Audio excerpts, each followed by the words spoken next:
ഒരു പ്രമേഹ രോഗി പ്രമേഹം കുറയ്ക്കാൻ വേണ്ടിയിട്ട് നിർബന്ധമായും കഴിക്കേണ്ട ഭക്ഷണങ്ങൾ എന്തൊക്കെയാണ്, അതുപോലെ തന്നെ രാത്രി കഴിക്കേണ്ട ഭക്ഷണങ്ങൾ, രാത്രി ഒഴിവാക്കേണ്ട ഭക്ഷണങ്ങൾ. അപ്പോൾ ഇതിനെപ്പറ്റിയാണ് ഇന്നത്തെ വീഡിയോയിൽ പറയുന്നത്. ഞാൻ doctor Sarasya K, QNB health കെയറിലെ മെഡിക്കൽ ഓഫീസർ. ഇപ്പോൾ പ്രമേഹ രോഗി മെഡിസിൻസ് ഒക്കെ എടുക്കുന്നുണ്ടാവും, അല്ല അതിനനുസരിച്ച് ഭക്ഷണങ്ങൾ കഴിക്കുന്നുണ്ടാവും, എന്നിട്ടും എന്തുണ്ട്, ഷുഗർ ലെവൽ കൺട്രോൾ ചെയ്ത് കൊണ്ടുപോകാൻ വേണ്ടിയിട്ട് സാധിക്കുന്നില്ല. അപ്പോൾ അത് എന്തുകൊണ്ടാണ്? നമുക്ക് ആവശ്യമുള്ള ഭക്ഷണങ്ങൾ വേണം ഡയറ്റിലോട്ടേക്ക് ഇൻക്ലൂഡ് ചെയ്യാൻ വേണ്ടിയിട്ട്, എന്നാൽ മാത്രമേ നമുക്ക് ബ്ലഡ് ഷുഗർ ലെവൽ കൺട്രോൾ ചെയ്ത് കൊണ്ടുപോകാൻ വേണ്ടിയിട്ട് സാധിക്കുക. അപ്പം പ്രത്യേകിച്ച് ഇപ്പോൾ ഒരു ഷുഗർ ബോർഡർ ലൈനിലുള്ളവർ, അതുപോലെ തന്നെ പ്രീ ഡയബറ്റീസ് ഉള്ളവരൊക്കെ എന്താണ് ചെയ്യേണ്ടത്? ഫസ്റ്റ് എന്ന് വെച്ചാൽ നമ്മൾ ഡയറ്റിലോട്ടേക്ക് കുറച്ചുള്ള കാര്യങ്ങളൊക്കെ ഇൻക്ലൂഡ് ചെയ്യുന്ന സമയത്ത് ഈ ഒരു ബുദ്ധിമുട്ട് മാറ്റാൻ പറ്റും എന്നുള്ള കാര്യമാണ് മനസ്സിലാക്കേണ്ടത്. അപ്പോൾ ചില ആൾക്കാർക്കൊക്കെ കറക്റ്റായിട്ട് ഡയറ്റ് എടുക്കുന്ന സമയത്ത് മെഡിക്കേഷൻസ് വരെ സ്റ്റോപ്പ് ചെയ്യേണ്ടൊക്കെ അവസ്ഥ ഉണ്ടായിട്ടുണ്ട്. അപ്പോൾ അതിൻ്റെ ഒരു ആവശ്യമില്ല. ഫസ്റ്റ് നമ്മൾ ഡയറ്റിലാണ് മെയിനായിട്ട് ഫോക്കസ് ചെയ്യേണ്ടത്. അതിൻ്റെ ഒപ്പം തന്നെ ഫിസിക്കൽ എക്സസൈസും കൂടെ ഇൻക്ലൂഡ് ചെയ്യണം എന്നുള്ള കാര്യമാണ് ഇമ്പോർട്ടൻറ്റ്. അപ്പോൾ ഇനി നമുക്ക് ഡയറ്റ് നോക്കാം, എന്തൊക്കെയാണ് കഴിക്കേണ്ടത്. ഒന്നെന്ന് വെച്ചാൽ ഫൈബർ അടങ്ങിയിട്ടുള്ള ഭക്ഷണങ്ങൾ വേണം നിങ്ങൾ കഴിക്കാൻ വേണ്ടിയിട്ട്. അതായത് പച്ചക്കറികളാണ് ധാരാളം കഴിക്കേണ്ടത്. അപ്പോൾ പച്ചക്കറികൾ എന്തുണ്ടോ, ഫൈബർ കണ്ടന്റ് കൂടുതലാണ്. അപ്പോൾ ഫൈബർ അടങ്ങിയിട്ടുള്ള ഭക്ഷണങ്ങളായിട്ടുള്ള വെജിറ്റബിൾസ് ധാരാളം കഴിക്കുക. ഇതിലിപ്പോൾ തന്നെ നമ്മൾ ശ്രദ്ധിക്കേണ്ടതാണ്, ഫൈബർ അടങ്ങിയിട്ടുള്ള ഫ്രൂട്ട്സ് ഉണ്ടെങ്കിൽ അതും നിങ്ങൾക്ക് ഡയറ്റിലോട്ടേക്ക് ഇൻക്ലൂഡ് ചെയ്യുക. പ്രത്യേകിച്ച് വൈറ്റമിൻ സി അടങ്ങിയിട്ടുള്ള ഫ്രൂട്ട്സ്, മൂസമ്പി, ഓറഞ്ച്, ഇതിലൊക്കെ നാരുകൾ കൂടുതലാണ്. അപ്പോൾ ഇതൊക്കെ നല്ല ഇത് ഡൈജഷന് ഹെൽപ്പ് ചെയ്യും, അതുപോലെ തന്നെ ബ്ലഡ് ഷുഗർ ലെവൽ കൺട്രോൾ ചെയ്ത് കൊണ്ടുപോകാനും കൂടെ ഹെൽപ്പ് ചെയ്യുന്നുണ്ട്. ഇനി അതുപോലെ തന്നെ രണ്ടാമത്തതാണ് ഫൈബർ അടങ്ങിയിട്ടുള്ള ധാന്യങ്ങൾ ധാരാളം കഴിക്കുക. അതിപ്പോൾ റാഗി കഴിക്കാം, കടല കഴിക്കാം, മുതിര കഴിക്കാം. ഇതിൻ്റെ ഒപ്പം തന്നെ നമുക്ക് കഴിക്കാൻ പറ്റുന്നതാണ് മട്ടരി. അപ്പോൾ മട്ടരിലൊക്കെ ധാരാളം ഫൈബർ കണ്ടന്റ് കൂടുതലാണ്. അപ്പോൾ ഈ ഷുഗർ പേഷ്യൻസ് റൈസ് കഴിക്കുന്ന സമയത്ത് അല്പം എന്താ പറയുക, പോളിഷ്ഡ് ആയിട്ടുള്ള റൈസുകളാണ് മാക്സിമം ഒഴിവാക്കേണ്ടത്. അതായത് വൈറ്റ് റൈസ് ഒഴിവാക്കുക. അപ്പോൾ അതിന് പകരം അല്പം മട്ട അരി ആഡ് ചെയ്യുക. അപ്പോൾ മട്ടരി നിങ്ങൾ എടുക്കുന്ന സമയത്ത് ക്വാണ്ടിറ്റി എപ്പോഴും ചെക്ക് ചെയ്യണം. അല്ലാതെ ഒരുപാട് ഫൈബർ കൂടിയതാണ്, അല്ലെങ്കിൽ ഇത് നമ്മളെ ബ്ലഡ് ഷുഗർ ലെവൽ കൺട്രോൾ ചെയ്തു എന്ന് വെച്ചിട്ട് അനാവശ്യമായിട്ട് ഒരുപാട് റൈസ് നിങ്ങൾ ഒരിക്കലും കഴിക്കരുത്. ഒരു ക്വാണ്ടിറ്റി ചെക്ക് ചെയ്യണം എന്നുള്ള കാര്യമാണ് ഇമ്പോർട്ടൻറ്റ്. അപ്പോൾ അതിനായിട്ട് എന്ത് ചെയ്യണം, ഒരു കപ്പ് എന്നുള്ള രീതിയിൽ എടുക്കുക. പക്ഷേ ഇതിൻ്റെ കൂടെ ധാരാളം ഫൈബർ ആഡ് ചെയ്യുക എന്നുള്ള കാര്യമാണ് ഇമ്പോർട്ടൻറ്റ്. അപ്പോൾ നിങ്ങൾ റൈസ് സ്റ്റാർട്ട് ചെയ്യാതെ ആദ്യം ഫൈബർ അടങ്ങിയിട്ടുള്ളത് വേണം സ്റ്റാർട്ടറായിട്ട് നിങ്ങൾ കഴിക്കാൻ വേണ്ടിയിട്ട്. അപ്പോൾ നിങ്ങൾക്ക് ഒരു ഉപ്പേരിയായിട്ട് പയറോ അല്ലെങ്കിൽ അതായത് മുളപ്പിച്ച പയർ നിങ്ങൾക്ക് കഴിക്കാം, തങ്ങ നിങ്ങൾക്ക് ആഡ് ചെയ്യാം, അതുപോലെ തന്നെ അതായത് പംകിൻ നിങ്ങൾക്ക് ആഡ് ചെയ്യാം, അവര നിങ്ങൾക്ക് ആഡ് ചെയ്യാം, അപ്പോൾ ബീൻസ് ഒക്കെ ആഡ് ചെയ്യാം. അപ്പോൾ നിങ്ങൾക്ക് ഒരു റൈസ് നിങ്ങൾ എടുക്കുന്ന സമയത്ത് ഈ പറയുന്നതൊക്കെ ഇൻക്ലൂഡ് ചെയ്യാം. പിന്നെ അതുപോലെ തന്നെ അടുത്ത നിങ്ങൾ ഇൻക്ലൂഡ് ചെയ്യേണ്ടതാണ് പ്രോട്ടീൻ അടങ്ങിയിട്ടുള്ള ഭക്ഷണങ്ങൾ ഡയറ്റിലോട്ടേക്ക് ഇൻക്ലൂഡ് ചെയ്യുക. അത് പരിപ്പ്, അതുപോലെ തന്നെ ബീൻസ്. ഇനി വെജിറ്റേറിയൻ കാര്യമാണെങ്കിൽ അതിലോട്ടേക്ക് പനീർ, അതുപോലെ തന്നെ ടോഫു, ഇതൊക്കെ ആഡ് ചെയ്യാം. ഇനിയിപ്പോൾ ഒരു നോൺ വെജ് ആണെങ്കിൽ നമുക്ക് എഗ്ഗ്, അതുപോലെ തന്നെ ചിക്കൻ്റെയും അതുപോലെ തന്നെ നമുക്ക് കഴിക്കാൻ പറ്റുന്ന ഫിഷ്, ഇതൊക്കെ ഡയറ്റിലോട്ടേക്ക് ഇൻക്ലൂഡ് ചെയ്യുക. അപ്പോൾ ഇതൊക്കെ എടുക്കുന്ന സമയത്ത് ഫ്രൈഡ് ആയിട്ടുള്ളത് ഒഴിവാക്കുക. എന്നിട്ട് പകരം എന്ത് ചെയ്യണം, കറി വെച്ചത് ആഡ് ചെയ്യാൻ വേണ്ടി ശ്രദ്ധിക്കുക.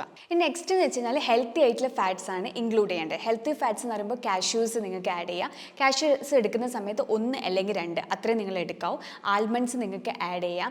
പിന്നെ നിങ്ങൾ കോക്കനട്ട് ഓയിൽ, അതുപോലെ തന്നെ ഒലിവ് ഓയിലൊക്കെ എടുക്കുകയാണെങ്കിൽ എന്ത് ചെയ്യണമെന്ന് വെച്ച് കഴിഞ്ഞാൽ ഇപ്പോൾ സലാഡ്സ് രൂപത്തിൽ അതിലോട്ട് ജസ്റ്റ് സ്പ്രിങ്കിൾ ചെയ്തിട്ട് വേണം എടുക്കാൻ വേണ്ടിയിട്ട്. ഫ്രൈഡ് എന്ന രൂപം മാക്സിമം ഒഴിവാക്കുകയാണ് ചെയ്യേണ്ടത്. അതുപോലെ തന്നെ വൈറ്റ് പാർട്ട്, എഗ്ഗിൻ്റെ വൈറ്റ് പാർട്ട് നിങ്ങൾക്ക് എടുക്കാം. പിന്നെ നമ്മൾ ഇൻക്ലൂഡ് ചെയ്യേണ്ടതാണ് കേർഡ്, ബട്ടർ മിൽക്ക്, കഞ്ഞിവെള്ളം, അതുപോലെ തന്നെ ലെമൺ ജ്യൂസ്. ഇതൊക്കെ നമ്മുടെ ഡയറ്റിലോട്ടേക്ക് ഇൻക്ലൂഡ് ചെയ്യാൻ വേണ്ടി ശ്രദ്ധിക്കുക. അപ്പോൾ കഞ്ഞിവെള്ളം നിങ്ങൾ എടുക്കുന്ന സമയത്ത് പോളിഷ്ഡ് റൈസിൻ്റെ കഞ്ഞിവെള്ളം അല്ല എടുക്കേണ്ടത്. മട്ടരി, നല്ല ഒരു ഫ്രഷ് ആയിട്ട് കിട്ടുന്ന മട്ടരി ഉണ്ടെങ്കിൽ അതിൻ്റെ കഞ്ഞിൻ്റെ വെള്ളം വേണം എടുക്കാൻ വേണ്ടിയിട്ട്. ഇനി അടുത്ത ഇമ്പോർട്ടൻ്റ് ആയിട്ടുള്ള കാര്യമാണ് ശ്രദ്ധിക്കേണ്ട ഭക്ഷണ സമയക്രമം. അതായത് ഒരു പ്രത്യേകിച്ച് ഈ ഡയബറ്റീസ് ആയിട്ടുള്ള പേഷ്യൻ്റ് എപ്പോഴും കറക്റ്റ് സമയത്ത് കഴിക്കണം എന്നുള്ള കാര്യമാണ് നിങ്ങൾ ഉറപ്പ് വരുത്തേണ്ടത്. കറക്റ്റായിട്ട് രാവിലെ കഴിക്കുക, അതുപോലെ തന്നെ 11 മണിക്ക് ഒരു മിഡ് സ്നാക്ക് എന്നുള്ള രൂപത്തിൽ അത് കഴിക്കുന്നതിന് യാതൊരു കുഴപ്പമില്ല. അതുപോലെ തന്നെ ഉച്ചക്കത്തത് കറക്റ്റായിട്ട് കഴിക്കുക, വൈകുന്നേരത്തതും അതുപോലെ തന്നെ രാത്രിയൊക്കെ കറക്റ്റായിട്ട് ഒരു 7 മണിക്കുള്ളിൽ ഭക്ഷണം കഴിച്ച് കഴിയണം എന്നുള്ള കാര്യമാണ് ഇമ്പോർട്ടൻറ്റ്. ഇനിയിപ്പോൾ നിങ്ങൾ ഫ്രൂട്ട്സ് ഒക്കെ കഴിക്കുന്നവരാണെങ്കിൽ മധുരം കൂടിയിട്ടുള്ള ഫ്രൂട്ട്സുകൾ മാക്സിമം ഒഴിവാക്കുക. അഥവാ നിങ്ങൾ കഴിക്കുകയാണെങ്കിൽ തന്നെ 1 അല്ലെങ്കിൽ 2 മാത്രം നിങ്ങൾ എടുക്കാവൂ. അല്ലാത്ത ഭക്ഷണം എന്തുണ്ടോ ഷുഗർ ലെവൽ കൂടാൻ സാധ്യതയുണ്ട്. അത് ഭക്ഷണത്തിന് മുന്നേ വേണം നിങ്ങൾ ഫ്രൂട്ട്സ് കഴിക്കാൻ വേണ്ടിയിട്ട്. ഭക്ഷണം കഴിച്ച് കഴിഞ്ഞ് ഫ്രൂട്ട്സ് കഴിക്കുന്ന സമയത്ത് വീണ്ടും ഷുഗർ ലെവൽ സ്പൈക്ക് ആവാൻ വേണ്ടിയിട്ട് സാധ്യത കൂടുതലാണ്.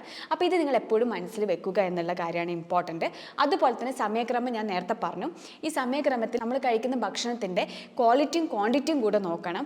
ഒരുപാട് നല്ലതാണ് എന്ന് വെച്ചിട്ട് നമ്മൾ അമിതമായി കഴിക്കരുത്. നമ്മൾ കറക്റ്റ് സമയത്ത് കഴിക്കുകയാണെങ്കിൽ ഓവർ ഈറ്റിംഗ് ഒഴിവാക്കാൻ വേണ്ടി ഹെൽപ്പ് ചെയ്യുന്നുണ്ട്. അതുപോലെ തന്നെ നമ്മളെന്ത് ചെയ്യണം, ഭക്ഷണത്തിൻ്റെ ക്വാളിറ്റിയും കൂടെ ചെക്ക് ചെയ്യണം. അപ്പോൾ ഞാൻ ഈ പറയുന്ന ഭക്ഷണങ്ങളൊക്കെയാണ് നിങ്ങൾ ഡയറ്റിലോട്ടേക്ക് ഇൻക്ലൂഡ് ചെയ്യേണ്ടത്, അതായത് ഷുഗർ ലെവൽ കുറയ്ക്കാൻ വേണ്ടിയിട്ട്. ഇപ്പോൾ മുതിര, അതുപോലെ തന്നെ തവര നിങ്ങൾക്ക് ആഡ് ചെയ്യാം, കടല, പരിപ്പ്. അപ്പോൾ ഇതൊക്കെ ഒരു മുളപ്പിച്ച രൂപത്തിൽ നിങ്ങൾക്ക് എടുക്കുകയാണെങ്കിൽ അതും നല്ലതാണ്. അപ്പോൾ ഏറ്റവും കൂടുതൽ ഇപ്പോൾ ഒരു രാവിലെയൊക്കെ നിങ്ങൾ എണീക്കുന്ന സമയത്ത് ഉലുവേൻ്റെ വെള്ളം കുടിച്ചിട്ട് എണീക്കുകയാണെങ്കിൽ രാവിലെ തന്നെ നിങ്ങൾക്കൊരു ഡീടോക്സിഫൈഡ് ഡ്രിങ്ക് ആവും. അതുപോലെ തന്നെ നിങ്ങൾക്ക് ബ്ലഡ് ഷുഗർ ലെവൽ കൺട്രോൾ ചെയ്ത് കൊണ്ടുപോകാനും കൂടെ ഹെൽപ്പ് ചെയ്യുന്നുണ്ട്. അതുപോലെ തന്നെ രാത്രി നിങ്ങൾ ഒഴിവാക്കേണ്ട ഭക്ഷണങ്ങളെ ഒന്ന് വെച്ചാൽ നിങ്ങൾ പാൻകേക്സ് പോലത്തെ ഒഴിവാക്കുക, അതായത് റെഡിമെയ്ഡ് പാക്കറ്റിൽ കിട്ടുന്ന ഭക്ഷണങ്ങൾ മാക്സിമം ഒഴിവാക്കണം. പിന്നെ പോളിഷ്ഡ് ആയിട്ടുള്ള റൈസ്, അതായത് അതുകൊണ്ടുള്ള ഭക്ഷണങ്ങൾ, അപ്പം, അതുപോലെ തന്നെ ഇഡ്ഡലി, ഇങ്ങനത്തെതെല്ലാം നമ്മൾ ഒഴിവാക്കുക. ഇനി അതുപോലെ തന്നെ ശ്രദ്ധിക്കേണ്ട കാര്യമാണ് കേക്ക്. അതുപോലെ തന്നെ ചില ആൾക്കാർ ബേക്കറി ആയിട്ടുള്ള ഭക്ഷണങ്ങൾ കഴിക്കുകയാണെങ്കിൽ അത് ഒഴിവാക്കുക. അപ്പോൾ ഈ പറയുന്ന കാര്യങ്ങളൊക്കെ മാക്സിമം ഒഴിവാക്കുക. ഇനി കഴിക്കേണ്ടത് എന്താണെന്ന് വെച്ച് കഴിഞ്ഞാൽ നിങ്ങൾക്ക് ഫുൾക്കാസ് പോലത്തെ ചപ്പാത്തീസ് നിങ്ങൾക്ക് വേണമെങ്കിൽ കഴിക്കാം. അതുപോലെ തന്നെ റാഗി നല്ലതാണ്. പിന്നെ നിങ്ങൾക്ക് കഴിക്കാൻ പറ്റുന്ന സലാഡ്സ് രൂപത്തിൽ നിങ്ങൾക്ക് കഴിക്കുകയാണെങ്കിൽ അത് നല്ലതാണ്. മുള്ളങ്കിൻ്റെ സൂപ്പ്, അത് നല്ല രീതിയിൽ തന്നെ ബ്ലഡ് ഷുഗർ ലെവലൊക്കെ കൺട്രോൾ ചെയ്യാൻ വേണ്ടിയിട്ട് ഹെൽപ്പ് ചെയ്യുന്നുണ്ട്. അപ്പോൾ ഈ പറയുന്ന കാര്യങ്ങളൊക്കെ നിങ്ങൾ ഡയറ്റിലോട്ടേക്ക് ഇൻക്ലൂഡ് ചെയ്യുകയാണെങ്കിൽ പ്രത്യേകിച്ച് ഈ പ്രമേഹ രോഗികൾക്ക് അവരുടെ ബ്ലഡ് ഷുഗർ ലെവൽ കൺട്രോൾ ചെയ്ത് കൊണ്ടുപോകാൻ വേണ്ടിയിട്ട് ഹെൽപ്പ് ചെയ്യുന്നുണ്ട്. അപ്പം നമുക്ക് ഈ ഒരു രീതിയിൽ ഫോളോ ചെയ്യാൻ വേണ്ടി ശ്രദ്ധിക്കുക. ഇപ്പോൾ ഇങ്ങനെ ചെയ്യുന്ന സമയത്ത് നിങ്ങൾക്ക് ഈ ഒരു ബുദ്ധിമുട്ടൊക്കെ ഒഴിവാക്കാൻ വേണ്ടിയിട്ട് ഹെൽപ്പ് ചെയ്യും. അപ്പോൾ എപ്പോഴും ശ്രദ്ധിക്കേണ്ട കാര്യം ഡയറ്റിൻ്റെ കാര്യത്തിൽ ശ്രദ്ധിക്കുക. അതുപോലെ തന്നെ ഫിസിക്കൽ ആക്ടിവിറ്റി കൂട്ടാൻ വേണ്ടി ശ്രദ്ധിക്കുക. ഇപ്പോൾ ചില ആൾക്കാർക്ക് ഇൻഡോർ ആക്ടിവിറ്റീസ് ആണ് ഇഷ്ടമുണ്ടെങ്കിൽ അത് അല്പം നേരം ഒഴിവാക്കിയിട്ട് കൂടുതൽ ഔട്ട്ഡോർ ആക്ടിവിറ്റീസിലോട്ടേക്ക് ഇൻവോൾവ് ചെയ്യാൻ വേണ്ടിയിട്ടും കൂടെ നോക്കുക. ഈ പറഞ്ഞ കാര്യങ്ങൾ നിങ്ങൾക്ക് അത്രത്തോളം യൂസ്ഫുൾ ആയെന്ന് വിചാരിക്കുന്നു. ഇനി മറ്റൊരു ടോപ്പിക്കുമായിട്ട് മറ്റൊരു വീഡിയോയിൽ കാണാം. ഞാൻ ഡോക്ടർ സരസ്യാക്കി, QNB ഹെൽത്ത് കെയറിലെ മെഡിക്കൽ ഓഫീസർ.